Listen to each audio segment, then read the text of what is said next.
to a different treatment center in California on April 9th, and they transferred me to Sovereign Health.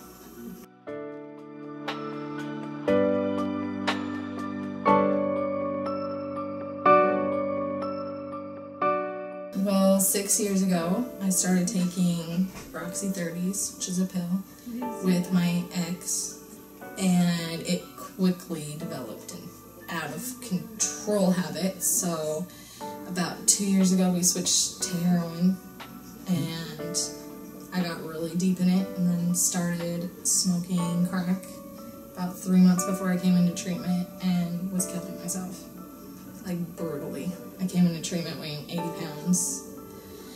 My body was shutting down. I went to jail right before I came in here and almost died in jail.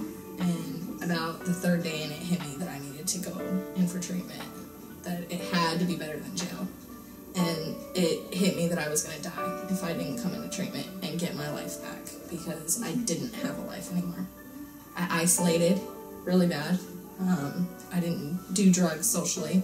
I did it by myself. I would spend anywhere from like 16 hours in a bathroom. I would sleep in there, like walk-in closet, like bathroom area. I would sleep in there and just get high all day and not eat, not do anything.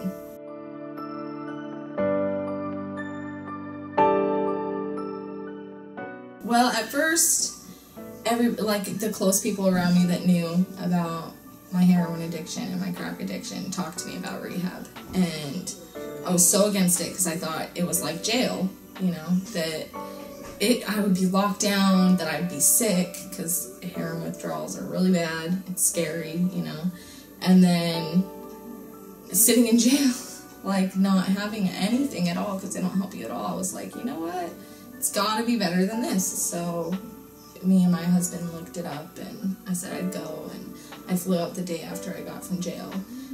What I guess motivated me to do it was I was just done. I had enough. Like, I knew that it was either I took that leap of hope or I was gonna die.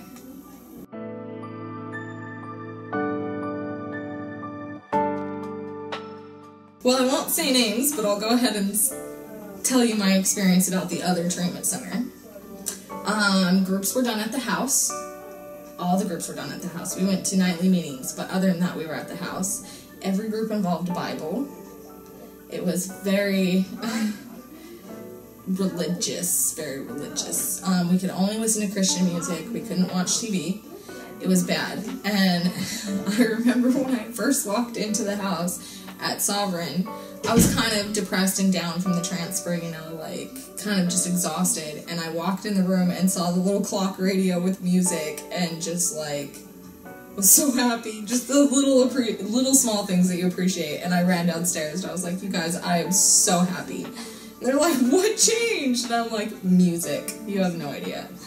So this treatment center, I've already gotten more out of the last one than the last one, because the last one it didn't really teach me anything, because I mean, getting that relationship with your higher power is very important, but it's not all it's about.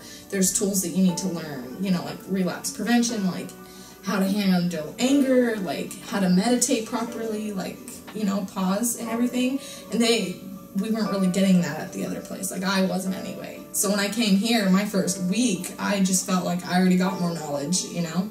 I was like, wow, like there is hope out of this. It's not just, I gotta drop to my knees and pray, you know, there's tools I can take out of this to go out and live in the real world and be able to maintain being sober, you know? So, this was definitely a better place for me than the other place.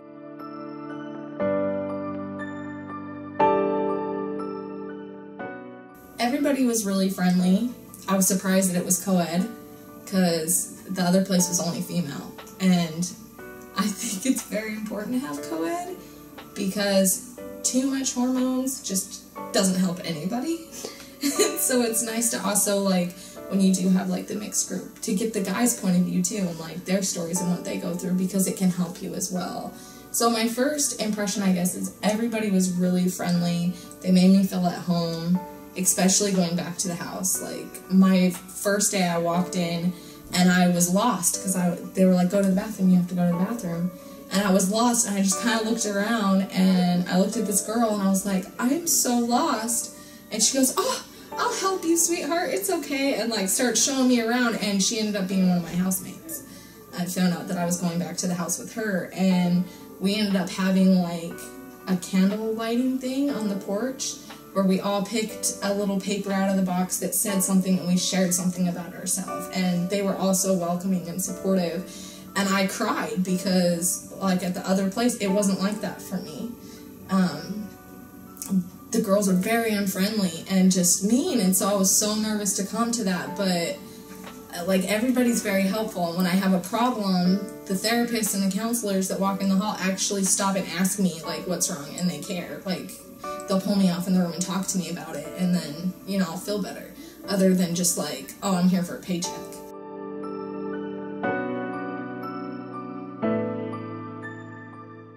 The expectations of the program after the last place I went to, really I didn't have any. Like, I guess the expectations I had were kind of more negative than positive because of what I went through before that. I was like, oh gosh, this is gonna be like a disaster. And then everybody was so welcoming, and the house managers were like cooking me food and telling me to eat and everything that happened. So I guess I kind of got my expectations after my first night, which was that this place was going to help me to actually teach me how to be sober.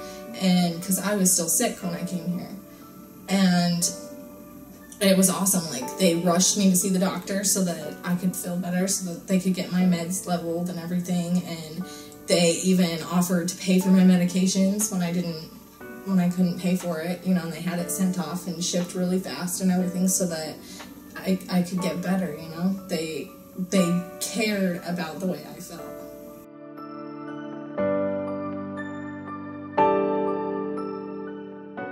I'd say yes, because like I said, I had very kind of negative expectations about it, and so I was kind of just like, oh, this place isn't gonna care, you know, and they're just here for a paycheck, and they're gonna get me in and out, and basically I'm not gonna learn anything other than I build my relationship back with God, and the care that I was given, and then the tools that I was given too. And it's not just like boring little groups, like we do fun exercises, and there is a good positive message behind it that teaches you about life, you know.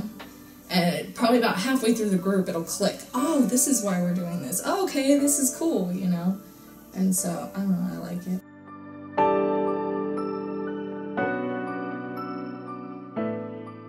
I really liked the house. I have a bomb roommate. She's awesome. Like, we're friends for life. We'll keep in touch. You know, she's really awesome. The other housemates are really awesome. I love the house managers. I love all of them. Like, they're really nice. Lord knows my first, like, 2 weeks, I was always in the office talking to them because I just had, like, so much going on in my head. And they would just sit there and listen. They cook the food for you. It's really good. And they always make sure you eat.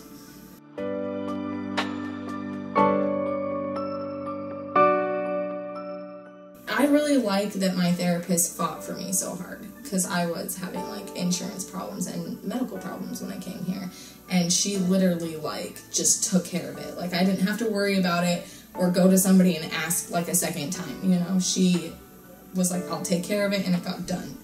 And then in our sessions,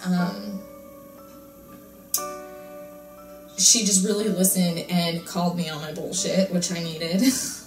So that she really opened my eyes to a lot of things about me, like bad behaviors and, you know, all that stuff. And she helped me through with cravings when I was having cravings, and with triggers, and helped me understand them more. And so did the drug counselors and everything. And like, I wanted a little bit more relapse prevention information, and I told my therapist in a session, and she went and got the drug counselor, and next thing you know, I'm outside with relapse prevention paperwork, and he's going over it with me and sent me back to the house with him. So I like the staff here. They're really nice. I love the cook. She's super nice. I love my caseworker.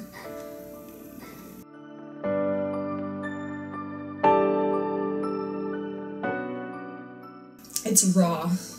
Like, it ends up being, this is what this group is going to be, and the next thing you know, we'll get on a subject that still has to do with it, but it wasn't initially what we were going to do, and it's just so much better because it's raw, like, and you're getting it all out, and it feels so good to process that with other people, to understand where you're coming from, because it's addiction, you know, no matter what drug you do, it is an addiction, or alcohol, it's an addiction. So even if their drug of choice is different than yours, it's still an addiction, and things that they went through in their past, you know, that made it to where they made decisions that they made, they talk about it, and you're like, I can totally relate, like, with that, like, that's totally what happened to me. So it's nice to know that you're not alone, and that's what I think those groups show you, is that you're not alone. Like, no matter how different you think you are from that other person, there's so many similarities too that you can just relate with, and sometimes you really need that, because you get locked up in your head and you think, oh, this happened to me and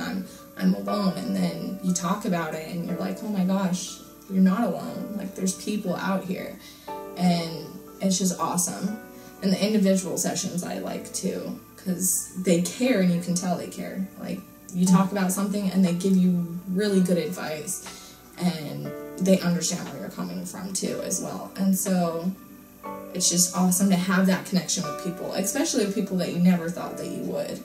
You know, like, a lot of people I probably would have never talked to. Not to be rude, but just like, we probably never would have been in the same place to talk. And coming here and meeting the different people that are from all over the place, and realizing the similarities that you have. Like, I've made, like, really good friends here, and I met so many people that I can relate with and understand, and by you talking and sharing your stories together and processing that, like, it helps you accept it, and it helps you learn how to not make the same mistakes because of hurt or anger, you know, that you hold on to.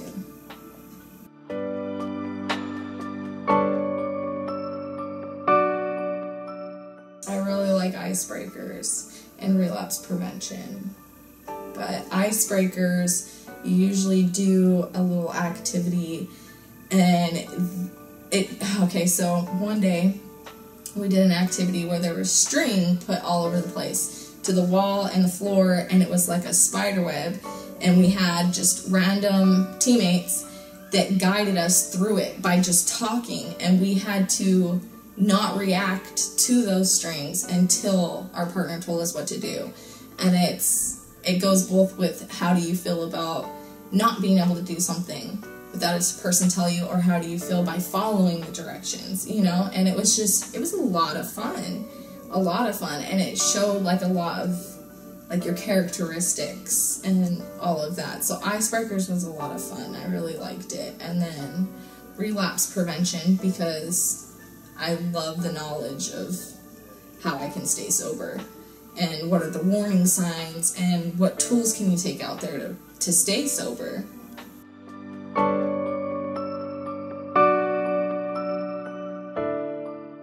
Processing, learning about your brain and what the drugs affect, because coming off for the first, like, almost good 2 weeks, I could not remember anything.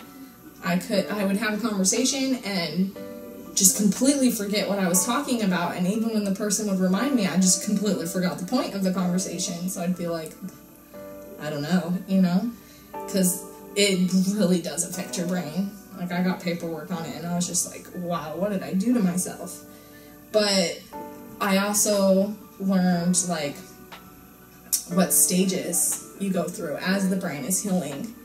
And then, like, Cog Lab, I really feel like that has helped my brain. It has helped my memory. Like, I'm not forgetting things as much. Like, I still have my little brain fart moments, but a lot of sharing and processing, which is really healthy. Like, I had a problem with, I couldn't cry. I bottled things in, and I'm learning how to let go of that and process my emotions, and it's okay to cry.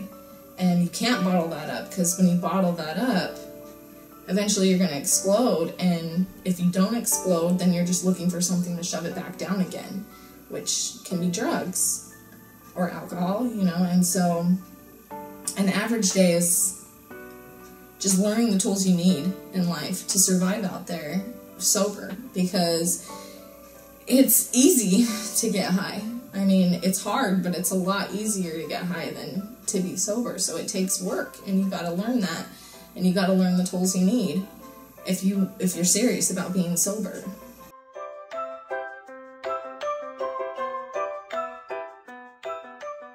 When you come here to Sovereign, it makes you feel like you're protected, you're taken care of, you're around people that care about you and care whether or not you're sober, because they don't want you to go out there and die, because that happens a lot too. People get forced into treatment, or people come into treatment and then they give up, or they get out and they relapse and they die, and they care. Like, I've heard so many times now, like, just make sure you don't do this, you don't do that, because it'll kill you, And so I guess what I'm saying is they care about you. Like, they take you in. I felt way comfortable. Like, when I came in, I was so nervous that, I got to readjust to a new treatment center and everything, because it wasn't like that at the other place. My first 5 minutes in here, I already felt like I was home. Like, everybody was so welcoming and just like, let me take care of you, let's get you sober. And it was just a good feeling, other than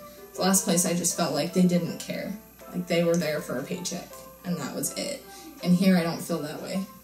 Like, very loving.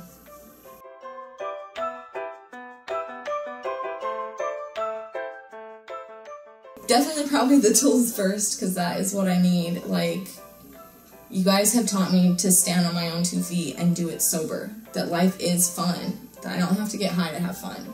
And to be honest, I wasn't having fun like I thought I was, but I wasn't. Like, I was locked in a bathroom all day, I wasn't going out to the movies, or going to the beach, or going bowling, or even just walking around the block and enjoying the sunshine. I wasn't doing any of that. And now, like, with our weekly outings and everything, I've learned that life is fun, and I was missing out on it, thinking that I was having fun.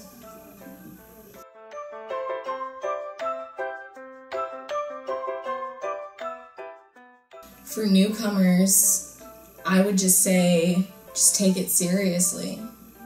Like, make sure that you take your sobriety seriously. If you come in here and you ignore everything and you throw a fit and you do stuff like that, you're only hurting yourself. Like, it takes work to work on yourself and to be sober. So when you come here, just take it seriously and listen to what people have to say, and realize that you're not in control of your life. When you were in control of your life, you weren't healthy, and you need to learn how to trust the people here, that they do want what's best for you, to so try and follow their guide. Because that's what I did. I had a hard time with the last place, but I just realized, like, okay, I'm not in control of my life right now. I can't be in control of it, because I was in control of it and I was killing myself. So let's listen to the advice. Let's listen to what they're trying to tell us. And it really helped me. And just go to your groups and just learn. Take it seriously.